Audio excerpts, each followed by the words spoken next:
할렐루야, 반갑습니다. 완연한 가을입니다. 찬송가 478장입니다. 함께 찬송합니다. 우리 힘차게 찬송합시다.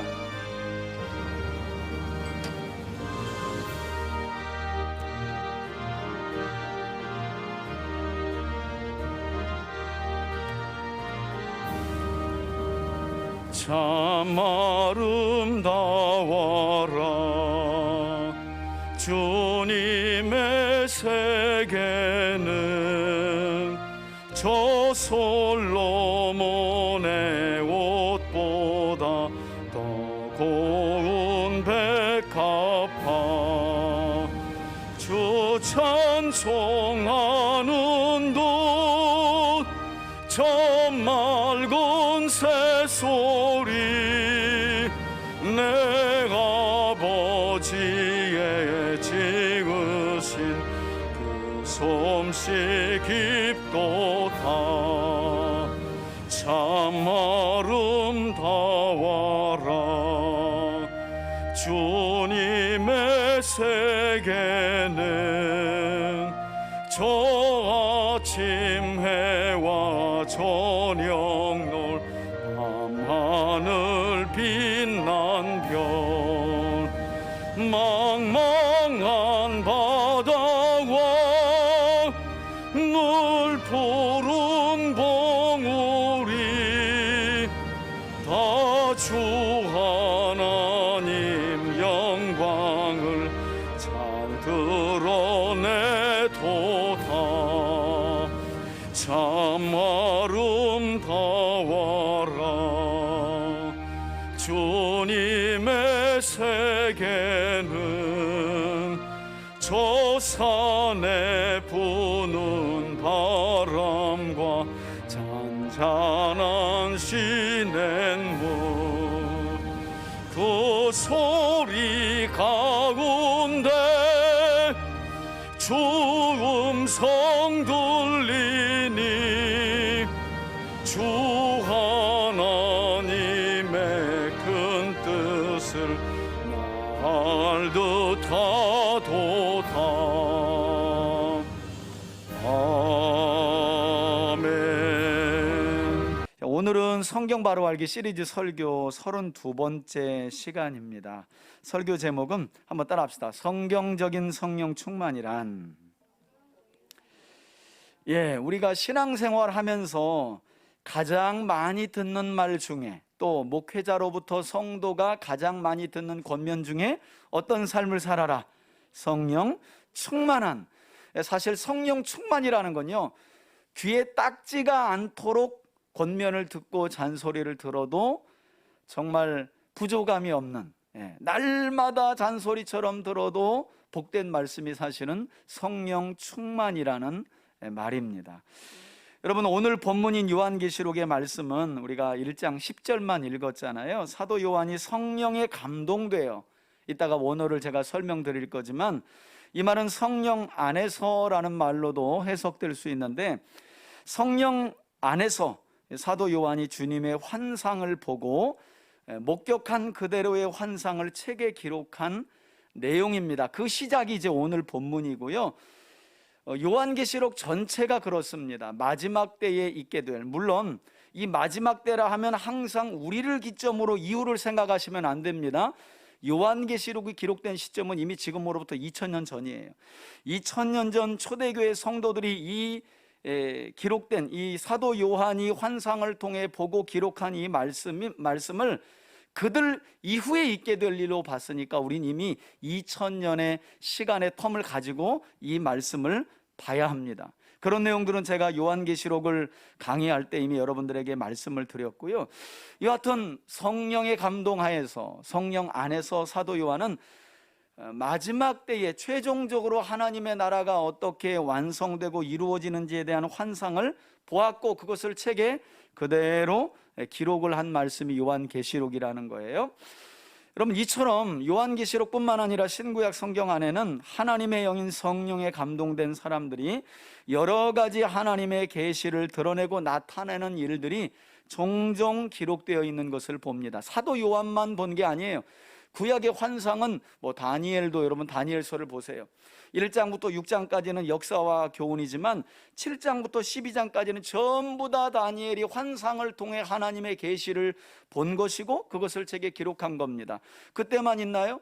바벨론 포로 귀환됐다가 돌아와가지고 1차 포로 귀환자들이 성전 건축의 사명을 포기하고 내려놓고 있을 때 다녀간 선지자들이 바로 스가랴와 말락인데, 그 중에 스가랴라고 하는 선지자가 스가랴서를 보니까 전부 다 대부분은 환상을 통해서, 이것은 구약의 북이스라엘 땅에 보내진 아모스도 마찬가지예요. 아모스서 7장부터 9장까지를 보면 아모스가 환상을 통해 본 이스라엘에 대한 책망을 이제 책에 기록하여서 그들에게 예언으로 전해주었던 것을 봅니다. 이처럼 신구약 성경 안에는 하나님의 영인 성령에 감동된 사람들이 하나님의 여러 계시들을 책에 기록하여서 드러냈다는 거예요. 나타난 일을 책에 기록했다는 겁니다.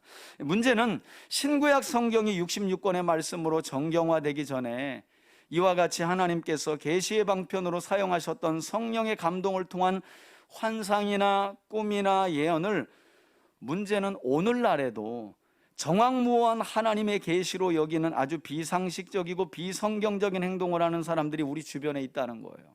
아직도. 지금 성경이 이제는 하나님의 계시는 끝났습니다 하는 신앙 고백으로 교회가 성경 66권의 말씀을 손에 든 지 2000년이 지났는데 아직도 기도하는 중에 자신이 본 환상이든 그게 진짜인지 가짜인지는 알 수 없지만 자기가 금식 기도하면서 꾸었던 꿈을 하나님의 계시로 여기고 있는 사람들이 아직도 있다는 거예요. 여러분, 이런 사람들의 신앙의 위험성은 성경을 자기가 본 환상이나 계시와 동일시 여긴다는 거예요. 사실 이런 사람들은 100% 이단입니다. 그렇게 얘기를 하면, 내가 금식하고 기도하는 중에, 철야하는 중에 뭘 봤는데, 뭘 꾸었는데 이러면서 마치 그 보고 꾼 것을 성경처럼 믿고 확신하는 사람은 100% 이단입니다. 이건 제가 이단으로 정죄하는 게 아니라 기독교가 그렇게 아예 확정을 지었어요. 근데 이런 사람들이 우리 주변에 있다는 거예요. 특별히 기도한답시고 철야하고 금식하고 뭘 봤다고 하는 사람들 중에 적지 않은 사람들이 이런 이야기를 해요. 그리고 이런 분들의 특징은 이러한 자신들의 체험을 소위 말하는 성령의 임재나 성령의 감동 또는 성령 충만이라는 표현을 사용해 가면서 합리화시킨다는 거예요. 내가 기도하는 중에 성령의 충만함을 받았는데 이런 환상을 봤다, 이런 꿈을 꾸었다, 또는 또 예언을 들었다거나 예언을 했다. 그 앞에 항상 수식어처럼 붙는 내용이 성령에 감동되었다, 성령의 임재를 경험했다, 성령이 충만했다는 거예요. 여러분, 나중에 말씀을 들어보면 알겠지만 가장 성령이 충만한 건요, 진리의 말씀 앞에 서는 거예요. 왜 그런가 하면 성령의 이름이 뭐예요? 진리의 영이요. 진리의 영이 우리를 환상으로나 꿈으로나 예언으로 인도하지 않습니다, 여러분. 진리의 영은 예수님께서 요한복음 14장이나 16장에서 말씀하신 것처럼 진리로 이 땅에 오신 예수 그리스도의 말씀을 생각나고 깨닫게 하며 그 진리를 통해 회개하게 하고 회개를 통해 회개에 합당한 열매를 맺게 하시는 분이 성령 하나님이요 진리의 영이신 성령님인 줄 믿습니다. 그게 가장 성령이 충만한 사람의 삶이에요. 심지어 이들은 여러분 집회 중에 성령의 주사를 맞았다, 혹시 이런 얘기 들어봤어요? 나 그 집회에 갔더니 부흥사 목사님이 이거 코로나 때, 여러분 이거 코로나 때 바이러스를 이기기 위해서 우리가 예방주사 안 맞으면 이거 우리가 문제가 있듯이 이 믿음의 사람들은 죄를 이기고 영적인 싸움에서 이기려면 성령의 주사를 맞아야 된다는 거예요. 또 그래서 막 주사 흉내를 내, 막 말씀을 전하면서. 말도 안 되는 소리고, 또 그런 분들이 입에서 성령의 주사를 받아야 성령 충만할 수 있고 성령의 임재 안에 살 수 있다, 이런 말을 또 수식어처럼 거기에다 갖다 붙인다는 거예요. 사실 저도 부교육자 시절에 성령 충만을 위한 회개를 강조하셨던 부흥사 목사님을 교회에 모시고 부흥회를 참여한 적이 있는데요, 지금까지도 그분은 활동하고 있어요. 저는 개인적으로는 목사로 안 봅니다. 그런 분들은 너무 심각해요, 오류가. 그분의 주장에 따르면 성령 충만을 위해서는 우리 안에 있는 죄를 다 토해내야 된다는 거예요. 토해내야 된다는 거예요. 그러려면 집회 기간에 어떻게 성도들에게 그 죄를 토해내는 방법을 가르쳐 주냐면 구역질을 하라고 그래요. 자, 이제부터 체면을 겁니다. 여러분, 이제부터 기도하겠습니다. 이제부터 여러분들 안에 진리의 성령이 오시면 여러분들의 속이 메스꺼 올 겁니다. 그리고 여러분들 안에 있는, 왜 진리의 영이 오면 이 죄가 속을 메스껍게 한단 말이에요. 그래서 막 구역질을 한다는 거예요. 그러니까 막 구역질 할 겁니다. 그랬더니 저쪽에서 또 막 이러고 있어요. 막 여기저기서. 그러면서 이제 막 두루마리 휴지를 맙니다. 그리고 막 입에다 대고 막 하고 막 뭘 구역질을 해요. 그것뿐만 아니라 침을 뱉어요. 가래침을. 모르고 앉아 있어서 그렇지 지나고 나니까 아주 더러워. 그러니까 여러분, 말씀을 모르면 그냥 어떤 목사님이 하신 말씀이다, 그리고 현장에서 그렇게 구역질하고 가래침 뱉고 나면요, 속이 시원하다는 거예요. 그러니까 속이 시원한 이 체험이 성령의 임재와 충만함으로 둔갑되는 거예요. 그럴 거면 차라리 저기 어디 구석에 가서 아주 해가지고 한번 시원하게 침을 뱉든지, 왜 교회 와가지고 그런 걸 시키면서 거기에다가 그게 성령이 충만한 것이고 성령이 임재하시면 드러나는 현상이라는 말도 안 되는 일들을 가르치고 있고, 성도들은 성경을 모르니 목사님이 하시는 저분이 또 신문에도 나오고 유명하다는 거예요. 그 저분 집회를 참여하면 아주 마음이 시원해지면서 성령의 충만함을, 여러분, 성령 충만함을 그냥 우리의 마음에 짐이 내려지고 마음이 편안해지면 성령 충만한 겁니까? 그건 말도 안 됩니다. 성령 충만은 그렇게 이야기하는 게 아니에요. 그 정도로 우리나라 안에는 지금 성령론이 아주 비상식적이고 비성경적이고 세상 사람들도 받아들이지 못하는 아주 이상한 현상으로 드러나고 있고, 그걸 성령 충만의 현상으로 믿고 있는 사람들이 많다는 거예요. 심지어는 그분 손에요, 요만한 방망이가 들려 있었어요. 그리고 지나다니면서 손을 때려요. 손을. 예전에 우리 윤석전 목사님이 그랬잖아요. 이만한 몽둥이 긴 거 들고 부흥회 할 때 그렇게 많이 찾아가서 맞았다니까. 여러분, 주일날 한번 저한테 맞아 보실래요? 그렇게 죄를 쫓으려면 맞아야 된다는 거예요. 죄를 짓는 몸을. 그래서 이만한 그냥 몽둥이를, 그런데 그렇게 와가지고 맞고 막 그 자리에서, 천천히 때리는 것도 아니요, 세게 때려. 그런데 막 울면서 회개하고, 그걸 또 성령의 임재와 충만함으로 둔갑시켜가지고 얼마나 맞으려고 사람들이 거기 앞에 줄 서 있는지 몰라. 그거 미친 거지, 여러분. 제정신 아닙니다. 기독교는 그런 종교가 아니에요. 성령 충만과 임재나 성령을 덧입었다고 하는 건, 성령의 감동을 받았다는 건 그런 비성경적이고 비상식적인 현상을 말하는 게 아니라는 거예요. 여러분, 성령은 진리의 영이고 하나님의 영이라는 걸 아셔야 돼요. 하나님이, 하나님의 형상이 담겨진 사람들을 그렇게 무자비하게 사람을 내리쳐가면서 비인격적으로 다루시는 거 봤어요? 그렇지 않아요. 인간이 비인격적으로 하나님을 대했기 때문에 하나님이 종종 진노하셔서 이스라엘에게 하나님의 진노를 나타내신 일은 있어도, 그럼에도 불구하고 하나님은 늘 한편으로 사랑으로, 인격으로 그들을 강압적으로 변화시키기보다는 항상 선지자를 보내 말씀을 흘려보내면서 깨닫는 자들은 따라오도록 하셨다는 거예요. 진리에 사로잡힌 자들은 그 진리의 말씀을 따라오도록 하셨어요. 사도 베드로가 데살로니가후서 2장에서 말씀하고 있는 것처럼 마지막 때가 되면 종말 직전에 거짓 표적과 능력과 기사를 가지고 사람들을 미혹한다. 진리의 말씀이 없으면 어이구 그분이 뭐 안수만 하면 대단하다며 하고 따라가는 거예요. 하나님은 그걸 허용하십니다. 하나님이 일하시는 게 아니라 그런 비진리의 역사와 거짓 선지자들의 역사, 거짓 교사들의 역사를 허용하신다는 거예요. 왜? 애초부터 하나님이 택하지 않은 진리가 없는 자들을 가리기 위해서, 갈라내기 위해서, 그걸로 따라가도록 하기 위해서, 자연적으로 심판으로 가도록 하기 위해서. 왜? 그들은 진리를 사랑하지 않는 자들이기 때문에. 이건 제 말이 아니라 사도 바울이 데살로니가후서 2장에서 기록하고 있는 말씀이에요.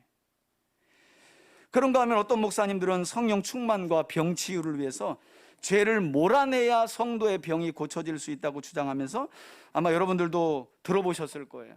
뭐 지금은 그렇게 많이, 예전에는 이 안찰이라는 말을 많이 했거든요. 그래서 육신이 병든 건 죄 때문인데 그거 쫓으려면 때려야 된다는 거예요. 그래서 막 목사하고 성도들이 또 대고 막 때립니다. 제가 대학원 때도 제가 아는 분이 그렇게 안차를 해가지고 암에 걸린 성도를 때려 죽였어요. 그래서 검찰에 고소돼서 교도소에 들어갔어. 그걸 또 구명한다고 또 송탄시에서 그걸 다 또 사인해가지고 교회별로 이 사람 열심히 주일하다가 감옥 갔는데 우리가 구명해야 된다고 그랬다니까요. 성경을 모르면 진짜 사람 잡는 거예요. 성경 모르면 정말 사람 잡아요. 문제는 목회자도 문제지만 성도들 문제인 거예요. 성도들도 진리의 말씀을 사랑함이 없으니 그 말씀을 듣고 깨달음이 없으니까 그냥 무조건 나타나는 현상, 그 사람의 유명세, 그거 보고 그냥 따라가는 거예요. 누가 체험했다고 하면 의심도 안 해요. 그리고 어떤 체험을 성경으로 검증도 안 해. 자기가 그냥 체험했다면 성령 충만이 또 저런 모습으로도 나타나는구나, 성령이 임재하시면 저렇게도 역사하시는구나 라고 그냥 받아들여 버리는 거예요. 성경에 대한 지식이 없으니까 그냥 다 받아들여요. 문제는 그런 무분별함 때문에 자기가 귀신과 마귀와 사탄에게 속고 있는 사실도 모르고 있다는 거예요. 그게 심각한 겁니다. 이 밖에도 어떤 분들은 성령 충만을 체험했다고 하면서 자신이 큰 소리를 지르거나 또 춤을 추거나 울거나 웃으면서 땅바닥에 굴렀다는 얘기도 해요. 하나님께서 얼마든지 은혜를 주시고 회개케 하실 때는 이런 일이 있을 수 있다고 저는 봅니다. 그런데 이런 일이 반복적이고 습관적이고, 제가 할렐루야 교회 갔을 때, 부교육자 때, 그때 이제 손기철 장로님도 앞에 있고 피터 와그너 박사라고 이 신사도 운동을 하는 이 신사도 운동에, 이 성령 운동하면서 신사도 운동하는 대표자가 바로 미국의 피터 와그너 박사인데요.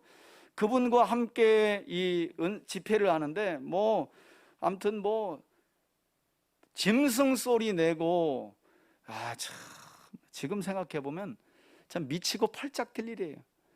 막 사자 소리를 내 사람이.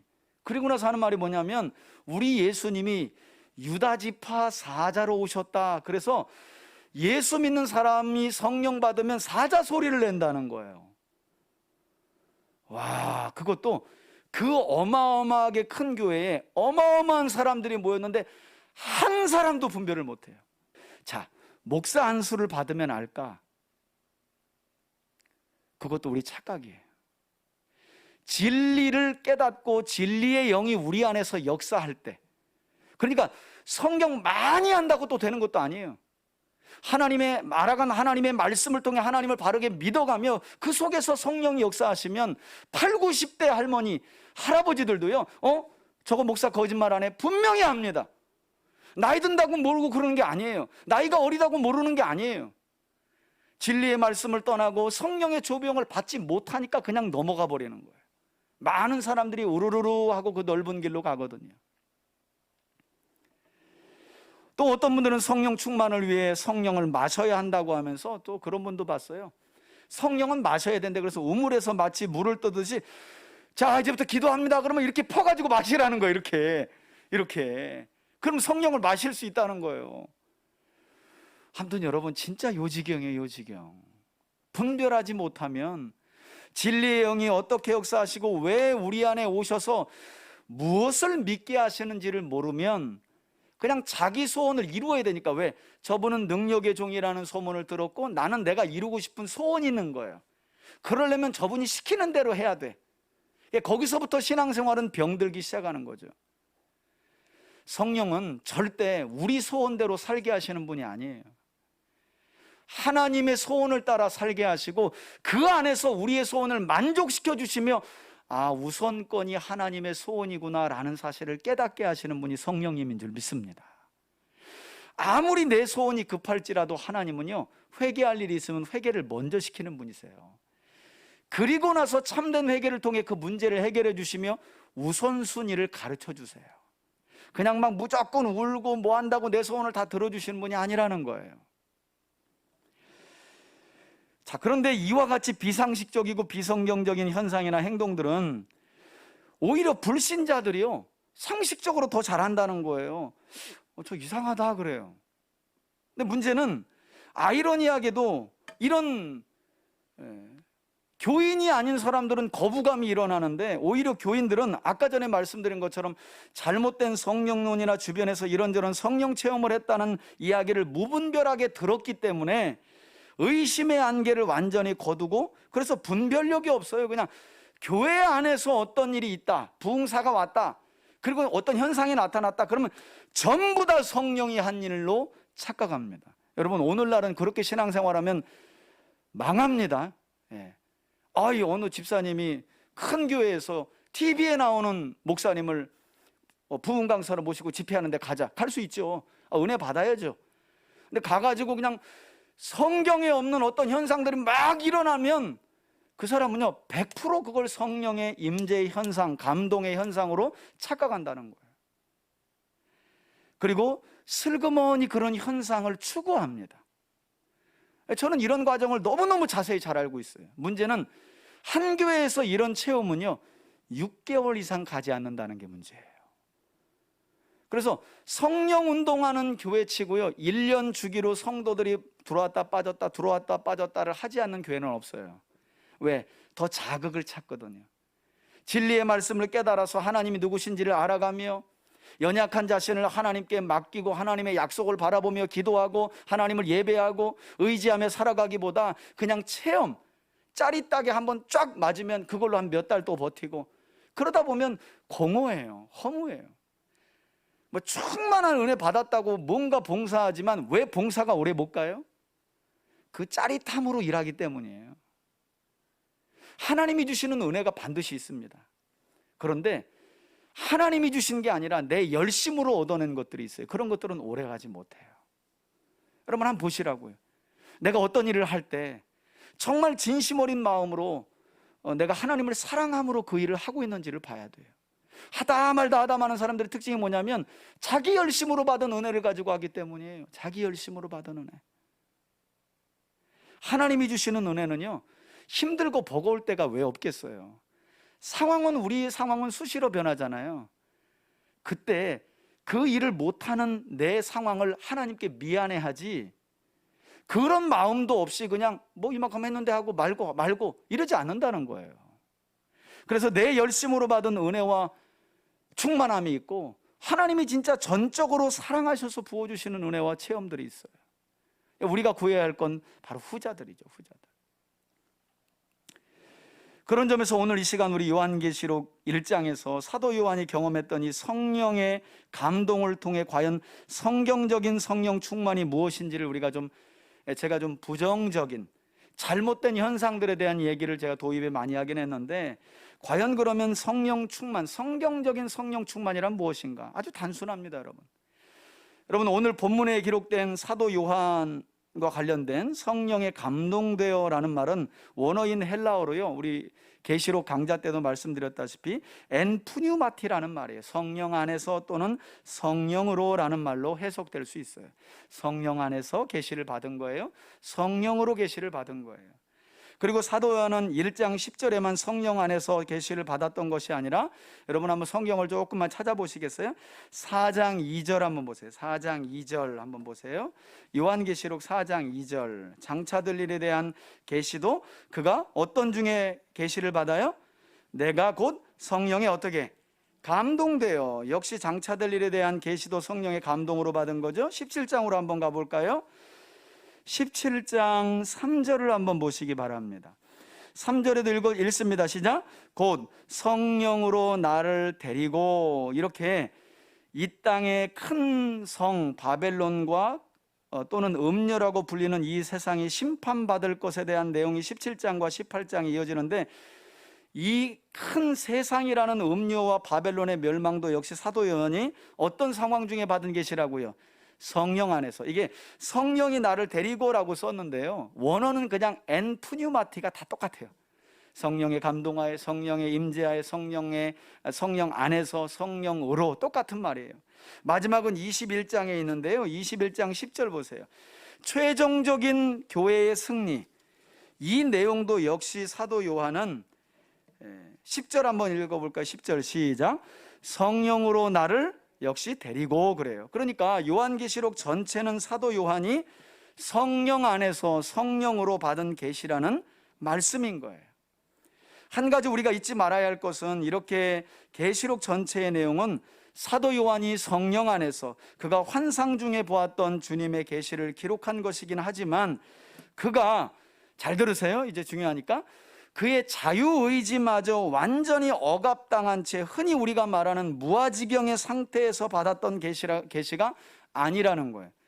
우리가 흔히 성령 충만하고, 저도 그런 집회를 아주 많이 참석하고 제가 섬기던 교회가 그런 집회를 많이 했던 교회였기 때문에 갖가지 수십 가지의 현상을 봤어요.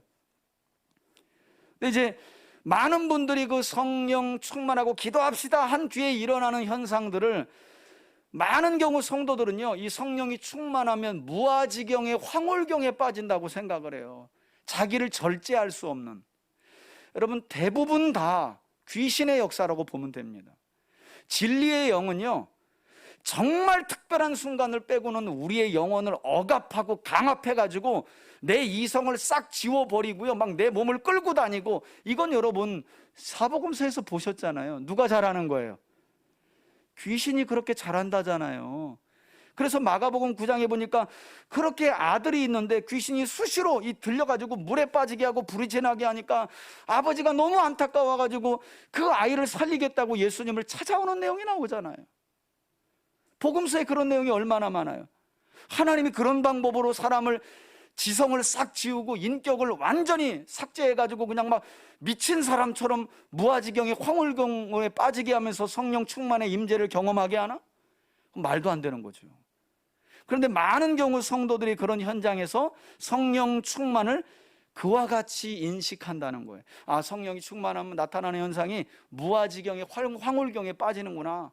그리고 막 껄껄껄 웃기도 하고 막 이러면서 도대체 저 사람 이상한 것 같은데. 또 어떤 이는 모라의 경험이다. 이 모라의 경험이라는 건 좀 어려운 말인데요, 그냥 자기 자신을 완전히 잊는 상태다, 이렇게 표현을 하기도 해요. 성령 충만 받으면 자기는 싹 지워지는 거예요. 그리고 성령이 그냥 나를 완전히 사로잡아가지고 나의 지성이나 감정이나 의지는 없어요. 그냥 막 끌고 다닌다는 거예요. 그래서 웃게 하고 울게 하고 막 자빠지게 하고 막 이런다는 거예요. 성경을 보면 어디 그러한가? 많은 경우 대부분 이런 역사는 누가 한다고요? 귀신이 그렇게 하잖아요. 그런데 이만큼 지금 우리 교회가요, 귀신이 역사하는 현상인지 성령이 역사하는 현상인지를 분별 자체를 잘 못한다는 거예요. 분별 자체를. 여러분, 분별하는 방법을 단순하게 말씀드릴게요. 어떤 체험을 하든지요, 체험한 뒤에 그 사람의 삶을 가만히 봐보세요. 진리의 말씀을 가까이 하고 친근히 하며 예수님 닮아가는 삶을 살지 않는 사람은요, 그 체험, 거짓 체험일 가능성이 99.9%입니다. 진리의 영이 그냥 그때 무슨 우리 몸에 멈춘 심장을 다시 뛰게 한다고 빵 하고 전기 튀기는 것처럼 하나요? 그렇지 않아요. 그 뒤에 봤지, 하나님 살아계시지, 그 하나님 누군지 우리 좀 배워가자 하고 반드시 진리로 인도하세요. 그리고 그 어려웠던 말씀이 그때부터 술술술 풀리기 시작하고요, 말씀을 사모하게 돼요. 왜? 그 말씀이 곧 누구시니까? 요한복음 1장 1절에 보니까 예수가 말씀이래잖아요. 그 말씀으로 계신 분이 누구라는 거예요? 하나님이라고 성경이 이야기하잖아요. 그러니 삼위일체 하나님 가운데 한 분인 성령 하나님이 하시는 일은 진리의 말씀이신 예수님을 사랑하게 하고, 그래서 하나님을 사랑하게 하는 일을 우리 안에서 그 어떤 일보다도 앞세워서 우선순위로 행한다는 거예요. 그러나 오늘날 한국교회 상황을 보면 전부 다 현상에 빠져있죠. 현상에. 뭐 체험했어? 안 했어? 저도 전인치 수양회와 부교육자 때 성령 받는다고 금요일마다 얼마나 다양한 방법으로 성도들을 인도하는 걸 목격하고 그 현장에 있었는지 몰라요. 근데 이제 알아요, 스스로가. 막 앞에 나서 간증까지 합니다. 그런데 한 몇 달 지나면 똑같거든. 하나도 변한 게 없거든. 그냥 체험했다라고 끝나는 거예요. 그럼 누가 문제인 거예요? 성령이 그만큼 능력이 없는 거예요? 야, 성령은 짜릿하게 체험만 하게 해주시는 분이고 그 뒤는 그냥 네가 알아서 해, 이런 분인가요? 그렇지 않잖아요. 성령은 우리 안에 내주하시는 분이잖아요. 그래서 우리로 하여금, 구원받은 우리로 하여금 갓난아이처럼 신령한 젖인 하나님의 말씀을 사모하게 하고, 이게 베드로전서에 나와 있죠. 그 젖을 먹고 계속해서 예수 그리스도의 믿음의 장성한 분량에 이르기까지 우리를 성장하게 하시잖아요. 할렐루야. 이게 정확하게 성경적인 성령 체험 이후에 일어나는 일입니다. 참회와 중생 이후에 우리 안에 일어나는 일이에요. 그러니까 우리가 그런 현상에 우리의 마음이 미혹돼서는 안 된다는 거예요. 여러분 생각해 보세요. 만일 사도 요한이 황홀경에 빠졌다, 이들의 주장처럼, 목사님 잘 몰라서 그런 건데, 성령 충만하면 무아지경에 황홀경에 빠지는 겁니다. 사도 요한도 그 무아지경의 황홀경 중에 하나님의 환상을 본 거고, 그걸 기록한 게 요한계시록입니다 라고 말한다면 앞뒤가 안 맞아요. 한 가지 예만 들으면, 사도 요한이 여러분 이제 4장에서도 역시 성령 안에서 계시를 받는데, 장차될 일에 대한 계시를 받는데, 일단 하나님께서 사도 요한을 끌어올려 가지고 천상의 광경을 먼저 보여주셔요. 그랬더니 영광스러운 하나님이 보좌에 앉아 계시고 24장로, 이들은 이제 구원받은 우리를 상징하는 의미인데요, 앉아서 면류관을 하나님께 내려놓으면서 막 할렐루야 할렐루야 하나님 영광 받으세요 하는 장면을, 아주 영광스러운, 최종적으로 믿음을 승리한 사람들이 가게 되는 하나님 나라에서 어떤 광경이 일어나는지를 사도 요한이 다 목격합니다. 그런데 그런 중에 이제 어떤 걸 보게 되냐면, 보좌에 앉으신 하나님의 손에 장차 될 일이 기록된 두루마리가 들려있는 걸 봐요. 이때 요한이 막 웁니다. 울어요. 장차 될 일에 대한 기록이 하나님의 손에 두루마리로, 임봉된 두루마리로 있는데, 누구도 감히 그 앞에 나아가서 그 두루마리를 가져다가 그러면 이 세상은 장차 어떻게 되는지에 대해서 펴놓고 알려줄 사람이 없어서 요한이 막 울어요. 이때 한 장로가 나타나가지고, 울지 마세요, 하나님의 오른손에 들려진 장차 될 일이 기록된 이 두루마리를 떼실 분이 있으니 십자가에서 승리하신 어린 양 예수 그리스도가 떼실 겁니다. 그분이 역사의 시작과 끝을 다 주관할 거라는 내용이에요. 여러분 생각해 보세요.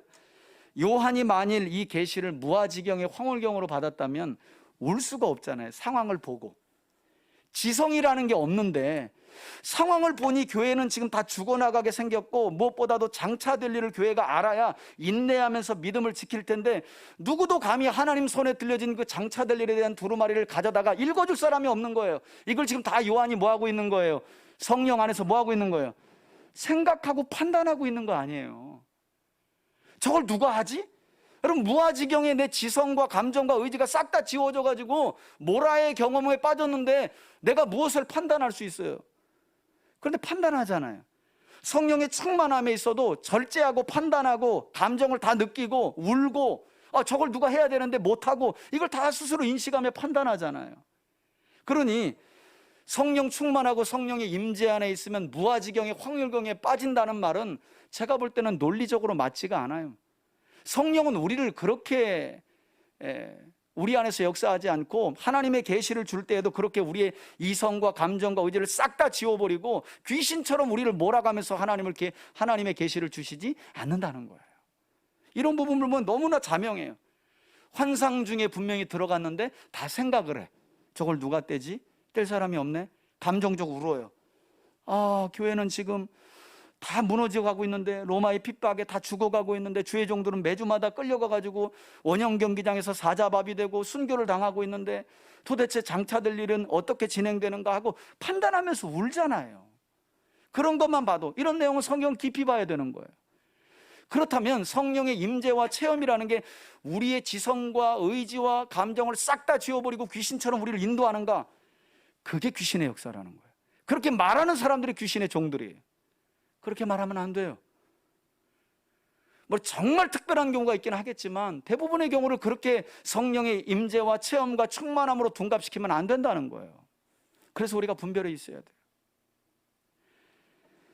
여러분 이렇게 말해도 어떤 분들은 그래요. 성령의 감동이나 성령의 임재를 얘기하면서 또 다른 예로 뭐라 그러냐면, 우리 한번 그 부분을 찾아봅시다.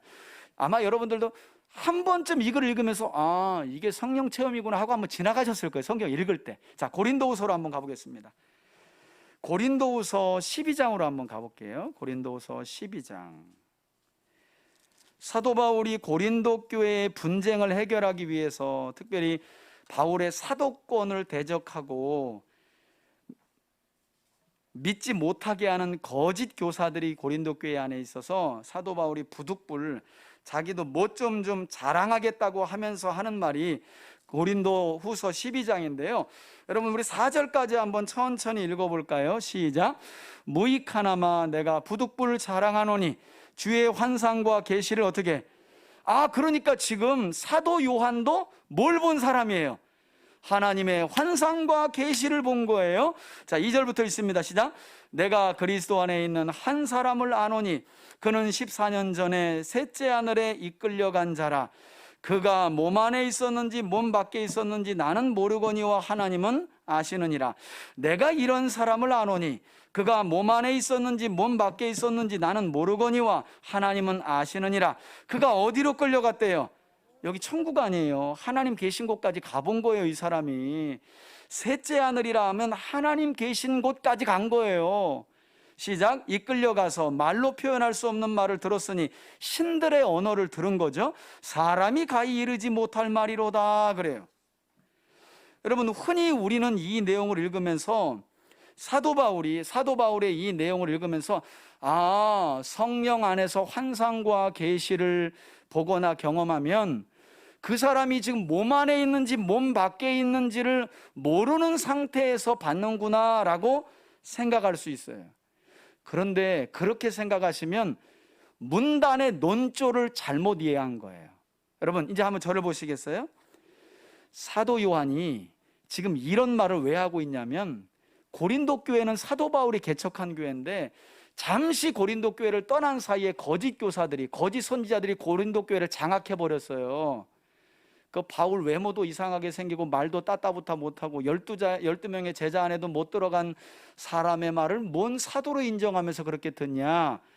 나는 말이야 40일 금식을 이제까지 3번 하고 철야 금식을 밥 먹듯이 하면서 하나님의 얼마나 많은 환상과 계시를 목격했는 줄 알아?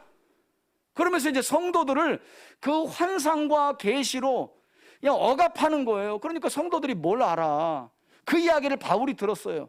그래서 그래? 너희들이 그러면 그 거짓 선지자들이 경험했다고 하는 환상과 계시, 그래서 내가 전하는 복음을 무시하고 그것들을 따라가? 그러니까 바울이 열받쳐가지고요. 나도 그러면 평소에 말 안 했던 내가 경험한 환상과 계시에 대해서 내가 좀 부득불 자랑 좀 할게. 내가 그런 거 경험을 안 해서 너희한테 말한 게 아니야. 이러면서 표현을 하는데 바울이 얼마나 겸손한지 자기 일인데 누구 일처럼 자기가 알고 있대잖아요.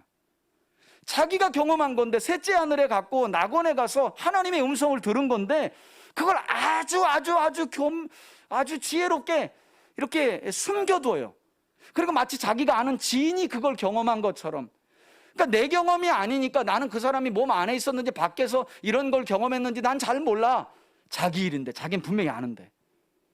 그러니까 내용 자체가 성령이 충만하고 성령에 감동되고 그래서 환상과 계시를 보면 사람이 몸 안에 있는지 몸 밖에 있는지 모르는 상태가 된다는 게 논조가 아니라 바울은 그것마저도 숨기고 싶어가지고 그건 내 일이 아니기 때문에 난 잘 몰라.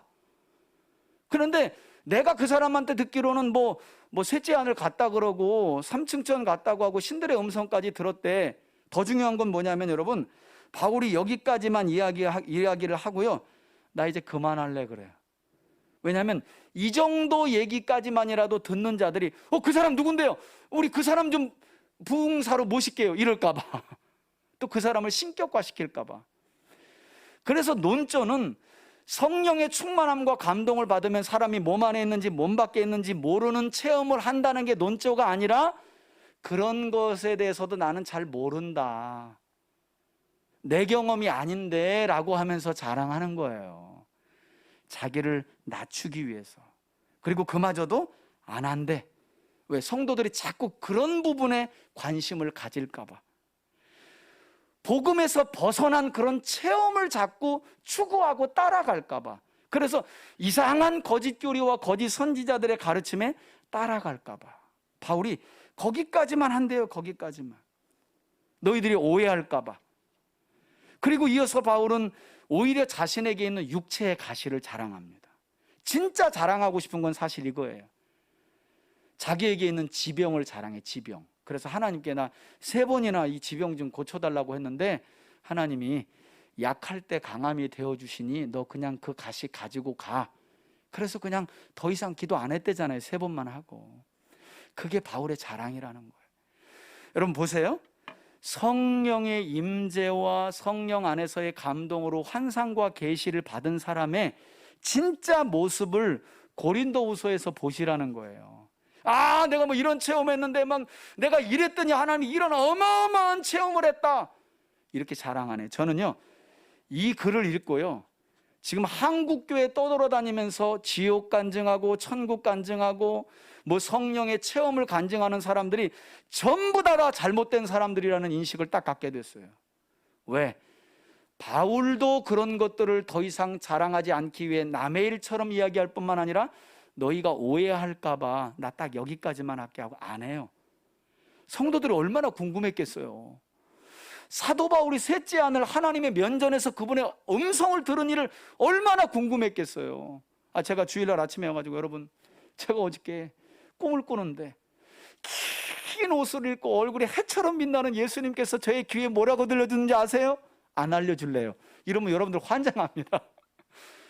뭐 설교 안 들어와요 그 주일날에는. 근데 바울이 뭐라 그래요? 그만할게요 그래요. 내일도 아닐 뿐만 아니라 이렇게까지 겸손하게 자기 자신을 낮추잖아요. 그런데 오늘 나오는 사람은 뭐라 그래요? 자기가 경험하고 체험한 것 이상으로 그 꿈이 하나님의 계시도 아닌데 개꿈에 불과한데, 때로는 힘들고 어려운 그 사람을 하나님이 성경을 너무 안 보니까 체험적으로 좀 신앙을 끌어주려고 하는데 마치 그게 자기가 특별한 사람이었기 때문에 계시를 받은 양, 정말 다 잘못된 거죠. 그래서 저는 그 뒤로요, 유튜브나 신문이고 어디고 뭐 천국 간증, 지옥 간증, 성령 체험 간증 같다는 거 일제 안 봐요. 왜냐하면 성경적인 성령 체험과 현상들만 쫓아가면 그만이에요. 그리고 하나님은 내게 필요하다면 그런 체험 이상의 것을 주실 걸 제가 믿기 때문에 그래요. 여러분, 우리 신앙의 성화와 성숙이 체험이 부족해서 그런가요? 진리를 알지 못해서 그렇죠. 진리를 알지 못하니 성화와 성숙이 더딘 거지 체험이 모자라서가 아니에요. 체험은 진리를 따라가는 자들에게 하나님께서 삶 속에 그냥 자연스럽게 선물로 주시는 것들입니다. 여러분, 이처럼 성령 충만이나 성령의 임재 그리고 성령의 감동이라는 것은 결코 무아지경의 황홀경이나 모라의 경험을 뜻하는 것이 아니라는 거예요. 또한 그와 같이 신비한 경험을 한 사람들만이 하나님의 말씀인 성경을 영적으로 해석할 수 있는 특별한 권위가 있는 것은 더더욱 아닙니다. 오히려 그런 사람들은 더 멀리 해야 돼요. 저는 이런 분별력이 우리 성도들에게 있기를 주의 이름으로 축원해 드립니다. 바라기는 우리 3대 가족 모두가 우리 인간을 창조하시되 하나님의 형상을 따라 인격적으로 곧 지와 정과 의로 창조하신 하나님께서 우리에게 은혜를 주실 때는 우리의 지성을 통해 먼저 깨닫게 하시고 또 감정으로 충분히 느끼게 표현하게 하실 뿐만 아니라 의지적으로 순종하며 나아갈 수 있게 우리를 인격으로 인정하시고 대우하시며 성령의 충만함으로 우리를 이끄신다는 사실을 꼭 기억하는 저와 여러분들이 되길 주의 이름으로 축원해 드립니다. 그래서 우리 제자 훈련할 때 배웠잖아요. 성령님에 대한 챕터를 배울 때 성령은 영어로, 영어 성경에 it이 아니에요. it은 그것이라는 거예요. 그러니까 한국교회 성도들이 성령을 나타나는 현상과 능력으로만 기억하기 때문에 성령님은 인격이 없어. 그냥 it이야, 그것. 그러나 영어 성경은 아니에요. 영어 성경은 he라고 되어 있어요. 그분 이렇게 되어 있어요. 그분하고 그것은 전혀 다른 거잖아요. 그것은 사물이고 그분은 인격이에요. 인격. 성령은 인격이시란 말이에요. 가장 먼저 우리가 놓치고 있는 부분이 그거예요. 신비한 것만 나타났다면 성령 역사왔다고. 그러니 귀신이 얼마나 속이기가 쉬워요. 우리가 분별력을 가져야 합니다. 앞으로도 비상식적이고 비인격적이며 무엇보다도 비성경적인 성령 체험이나 임재를 분별하면서 예수님께서 하신 말씀과 같이 우리 3대 가족들은 진리의 영이신 성령 안에서 그리고 그분의 감동과 임재 안에서 오직 예수 그리스도를 깊이 알아가고 또 닮아가는, 또한 무엇보다도 회개에 합당한 열매와 성화와 성숙을 이루어가는 성경적인 성령의 감동과 임재와 충만한 삶을 살아가는, 그리고 그런 삶을 여러분 가정에서 후대에게 잘 물려주는 저와 여러분들이 될 수 있기를 주의 이름으로 축원해 드립니다. 아멘. 이제는 우리 주 예수 그리스도의 은혜와 하나님 아버지의 사랑과 성령의 교통하심이, 성경적인 성령의 감동, 성령의 임재, 성령의 충만한 삶을 사모하며 살아가기를 사모하는 우리 성도들 머리머리 위에 이제로부터 영원토록 함께 계실지어다. 아멘.